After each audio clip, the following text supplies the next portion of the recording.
Ja, welkom van Oetvelde bij de Gekke Mondag. De optocht is al in volle gang. Voor de verandering is een keer niet vanuit de studio in Maastricht met de tapje erbij. Maar hey, op het plat dak midden in Velde bij de kerk wordt een optocht achter ons langs trekt. En natuurlijk is dit voor de plaatselijke carnavalsvereniging voor de Wuilen Zoetvelde een hele bijzondere dag, ook voor de Rot van Elf. Of niet, Jan Haas? Ja, dit is de dag waar we rijden. Het hoogtepunt van het ganse Gekke Mondagsweekend. De optocht. Is dat dan nog een stressvol gebeuren voor ook? Tot 5 minuten voordat het begint te trekken wel, ja. Maar het loopt nou lekker, dus alle vertrouwen in dat het tot een goed einde komt. Oké, neven mij aan de andere kant staat Tom Doesborg. Tom, de Gekke Mondag in Velde, hoe lang bestaat dat al? Er is sprake van dat. Er zijn berichten van 1890, maar die komen uit de overlevering. En de eerste krantenberichten stammen uit 1903. En nog wat kranten die er nog komen. Ook af en toe is er sprake van Gekke Mondag. Dus dik 100 jaar is het al oud. En misschien, want we weten het niet zeker, er is ooit een boek geschreven. Daar hebben ze ontzettend gezocht naar waar de oorsprong liggen. Ze hebben hem niet echt kunnen vinden. Maar ga ik er maar vanuit dat dit een oude traditie is die typisch bij die dorpen, bij die Maasdorpen hoort, die dik 100 jaar oud is. En wie is dat dan ontstonden? Want het boek ligt inderdaad heel op tafel. Er staat het een en ander in, maar wie is dat dan ontstonden? Nou ja, het heeft heel veel niks met de vasteloven te maken. De Gekke Mondag is niet gekoppeld aan de vasteloven, dus niet gekoppeld aan de vasten die door nog komen of zo. Dit is een duidelijk, ik weet niet, het is niet negatief bedoeld, het is een antifeest. Dus hij had ze in januari de gildendag, de gildenfeesten van het Sint-Sebastianusgilde. En de moest zijn wel doen als je getrouwd bent of 30 jaar en ouder. Nou, dat kost 100 jaar geleden niet zomaar 1, 2, 3 trouwen natuurlijk. En allemaal die knechten en die meiden op die grote boerderijen, vooral in Schandelo, die hadden niks en die hadden zoiets van, ja, wij willen ook een feest. En die organiseerden eigenlijk spontaan met worst opholen, de worst verkopen om 's avonds er beer van op te drinken. Zo kwamen we eigenlijk spontaan een soort optocht op gang. En dat waren eigenlijk, dat zijn de verhalen van de Gekke Mondag. De jasbinders, de boet, de krangsum. Dat is eigenlijk het hele plan. Want dan is het Gekke Mondag. Nou, Ton Doesborg, als geboren en getogen Velderse trekt zich de jasbinders de boete. Er waren geen vastelovenskleerwinkel of zo. Die jongen hadden niks. Die werkten op de stal, op de boerenhof. En die draaiden zich de jassen. En dan, prachtige woord, krangsum. En dan smien ze zich volgens mij zwart, Jan. Zwart. Stroeiende tas. De klum. Dan de jas toe. En dan worst opholen en 's avonds beer drinken. En dan een keer vanuit Schandelo richting het dorp. En dit is Gekke Mondag. Weet ze zeker dat dat binnenste boet is, Tom Doesborg? Ja, dat is het daar. Je ziet dus de snot nog van... Ik hoef niet te ruiken. Het is de eerste optocht van het ganse jaar in vastelovensfeer in Limburg. Is dat altijd zo geweest, Jan? Nee, als de carnaval dicht op de Gekke Mondag zit, dan kunnen ze zien dat onze buren in het veld ons voor zien. Maar dit jaar hebben wij weer de eerste en de mooiste optocht van de regio.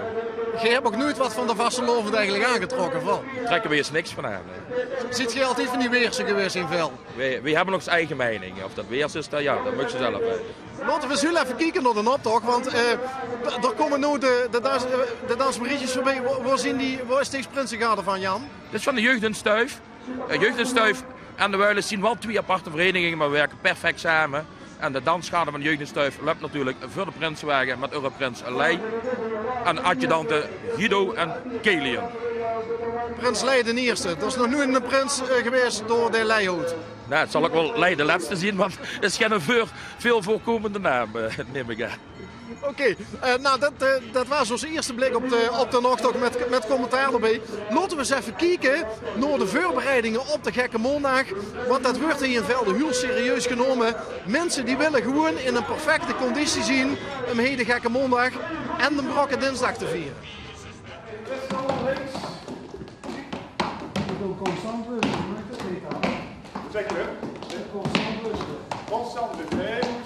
Dit is het Gekke Maandagprogramma, ja. En hoe valt het in? Nou, kijk, maar het spreekt voor zich, hè? Het hele dorp zit op zijn kop. Ja, en ik En ook. hier zit een sporten op Gekke Mondag. Ja, we willen doorhalen tot woensdag, hè?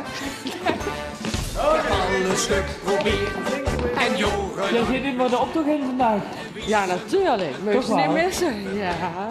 Ja, dit is het ontnuchteren nog van het weekend, hè? En heb ik het recept voor de allerbeste vast. De sportievelingen van Velden mogen jullie veel succes wensen en veel plezier vanmiddag. Dankjewel. En nog even weten, hè? Nog even met wat meer doorheen.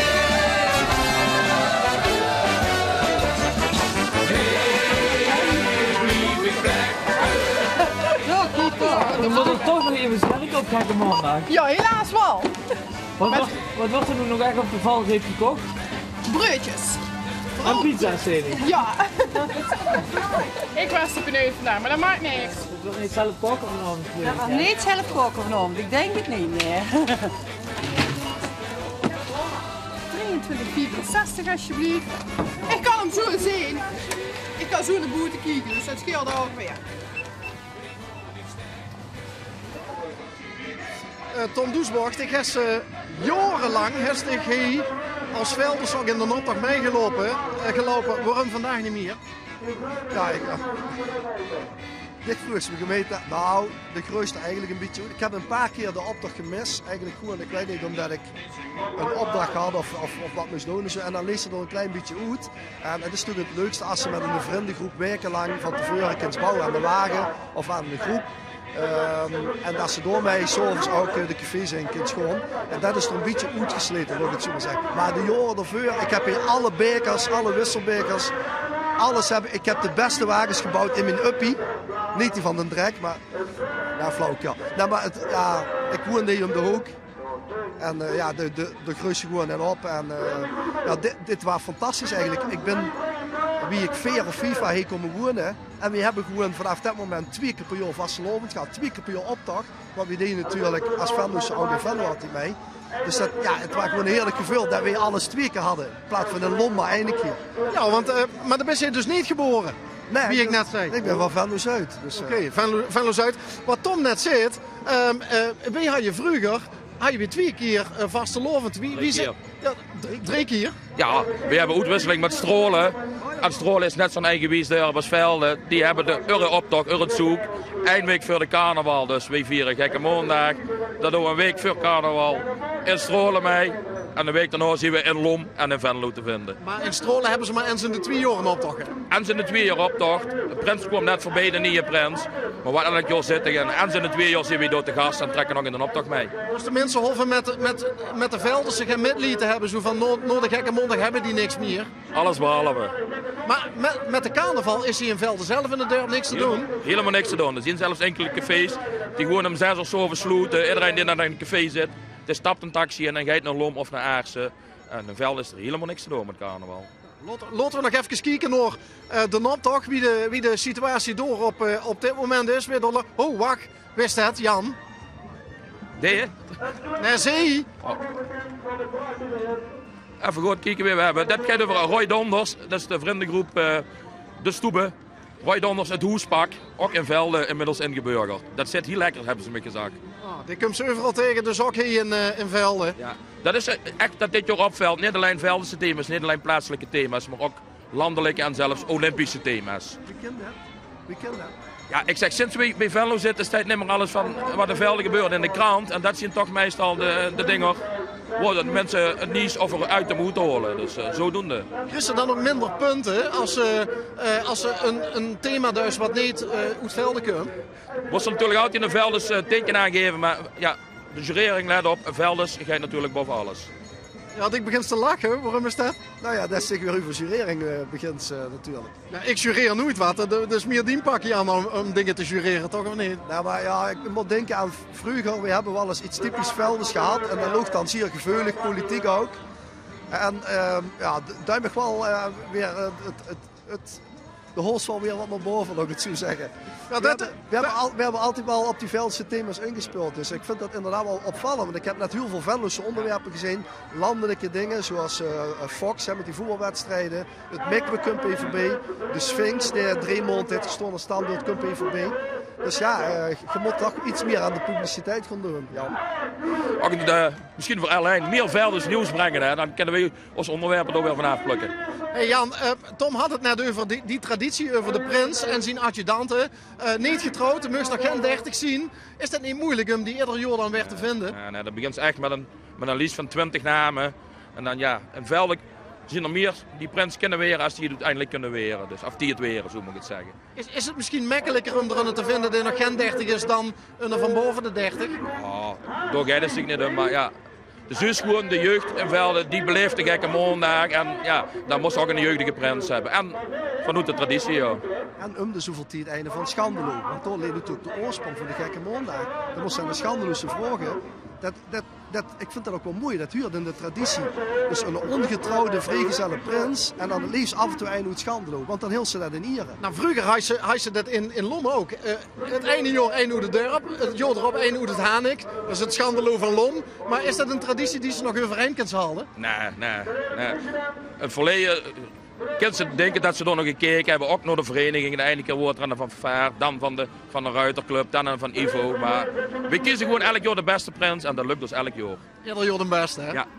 Ja, nou weet ik dat je geen ceremoniemeester bent, maar zou je de honneurs waar willen nemen om voor ons een borrel in te schenken, zodat we hier aan het einde van de uitzending niet aan het pladaak vastgevroren zien. Als ze voor ons 1, 2, 3 bedoelt, dan doe ik dat. Ja, 1, 2, 3, dan schenk vooral in dat grij.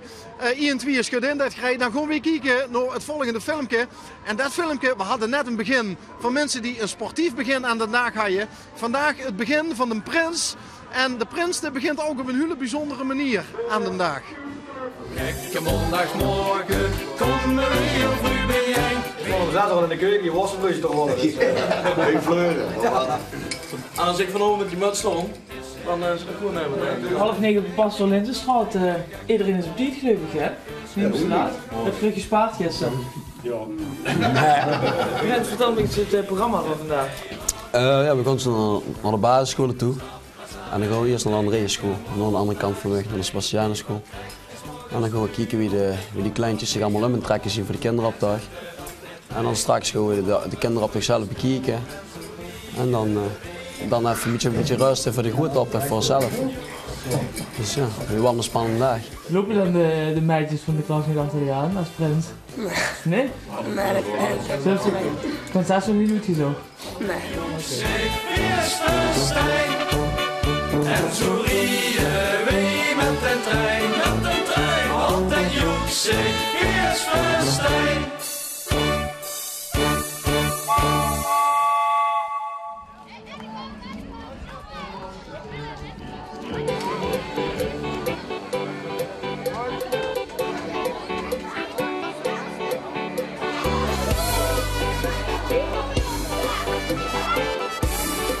Dankjewel. Dat ziet er wel heel lekker uit. Het was fout gespeld, ja. Gekke mondig wordt altijd geschreven met A. Oh. Dan zeg je dat niet geschreven. Ik zie ze wel niet. A. Oh. Ja, dan misschien is een gastles, vastelovens gastles. Een gekke mondags gastles, dat zie je een heel goed idee zijn. Ja, dan doen we die een paar weken voor de gekke mondag. Maken we er een mooie stukje geschiedenis van wie dat zo ontstaan is. Inclusief de goede spelling, ja. Wat mag het toch goed worden, een ander ook weer. En daarom zeg ik geniet. Zeg, moet dat dit in Velden gewoon geel zien? Dat kijk me aan. Dus je gaat gewoon door wat kleuren. Pak... Oh, dat was niet feilloos opgevolgd. Nee, dan pakken we eigen kleur. Oh, ik dacht dat je zo zit. Ja, meestal veel aan. Ik moest het dekste bij het bureau zitten van de leraar. Dat die ook goed op kon laten. Nou, dat is wel leuk om dat weer te zien na zoveel jaar dat ze nog niet geweest is eigenlijk. Dat is wel heel mooi. Morgen met dansfanatiek, van dansen, christenieën, energie. Dus dans met ons. We stonden vroeger hier in de klashuis en de prins keek binnen, wat dacht je? Ja, dat was altijd sprakeloos. Dan kiek ze hem altijd aan van, hij wil ze later ook weer. En dan nou steeds er zelf zo bij. Ja, dat is leuk. Dat is echt... En dan merk je ook als ze binnenkomen dat de kinderen dan ook allemaal zoiets hebben van gelijk stil en gelijk, oh de rest. Ja, leuk. Dat is... Na deze dag nog een keertje op bezoek komen. Bij ons? Bij jullie in de klas? Bij jullie thuis? Ja. Dat zou misschien best wel kunnen, toch? Samen ben jij, iedereen de dans. Dus zo lekker om mij. Van mij? Oh, dankjewel. Dat vind ik lief van dich. Zal ik dit boven mijn bed hangen? Ja. Ja? Ik was echt nooit volwassen geworden. Ja, blijf altijd kind.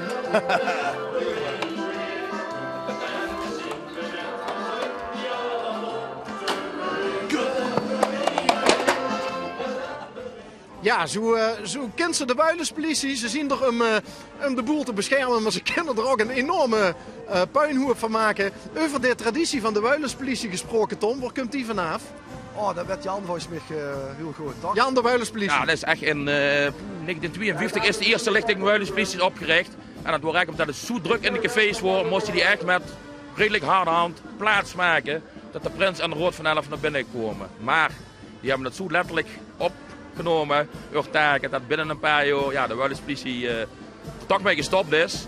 En dat hebben we voor, moet ik even goed denken, 2000, dus 15 jaar geleden, weer nieuw leven ingeblazen. En sinds die tijd hebben we weer een volwaardige Wuilenspolitie. Ja, maar als ze dat zuus met de activiteiten van de Wuilens, dan zuus ze dat de Wuilenspolitie niet alleen altijd paraat is, maar dat dat ook heel veel vaste gezichten zien en ook blijven. Is dat een eer om erbij te zitten?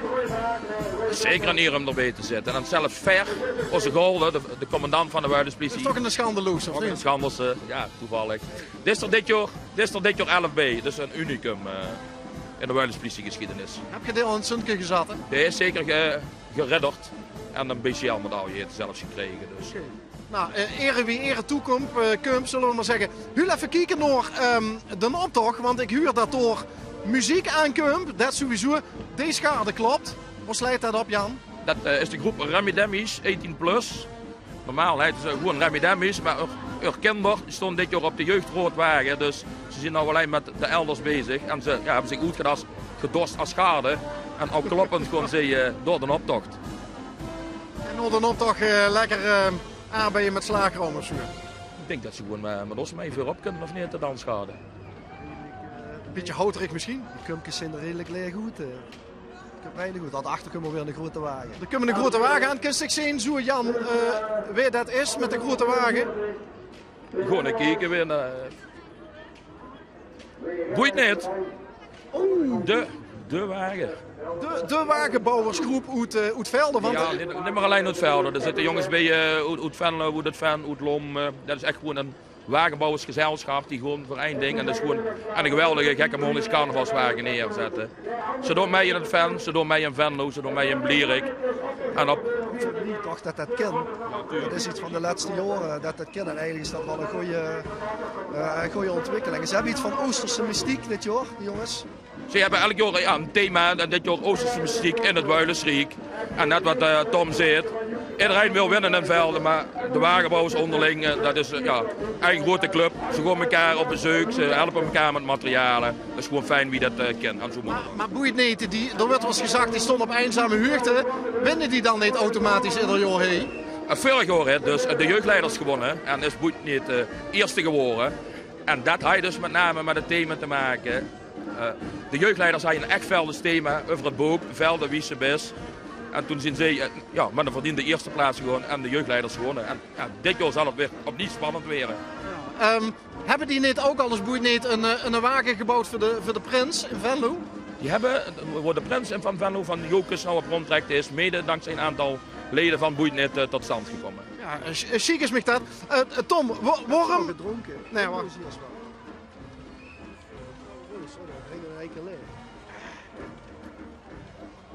Ja, borreltjes moesten in één keer leeg drinken, heb ik me altijd laten vertellen, Tom.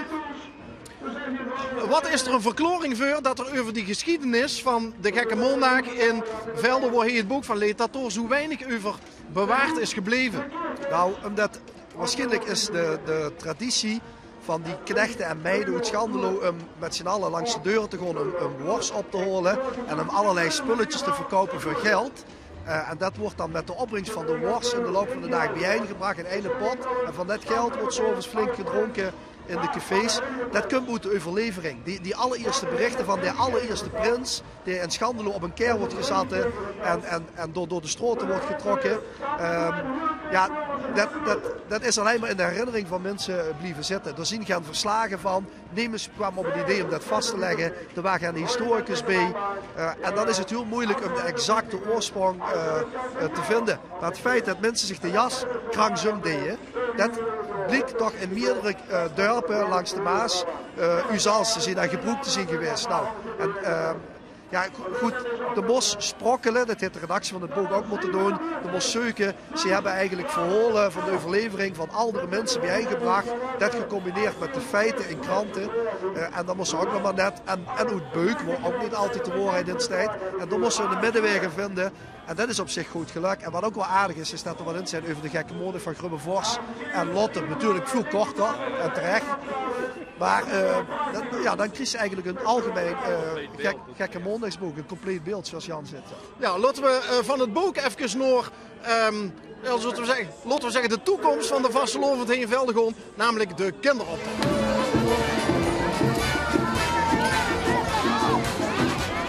Wie zien nog niet eens op de helft? Dat was pas waar. Ja, Keesboek, hè? Keesboek, ja. Maar niet de pen steken als laatste. Ze stond misschien links de trein. Dus zing dit liedje, is mij. Zing, ja, zing dit liedje. Hij voor jou. Ik ben even naar de jeugd. Ben je allemaal zelf op uit, hè? Nee. Hoi.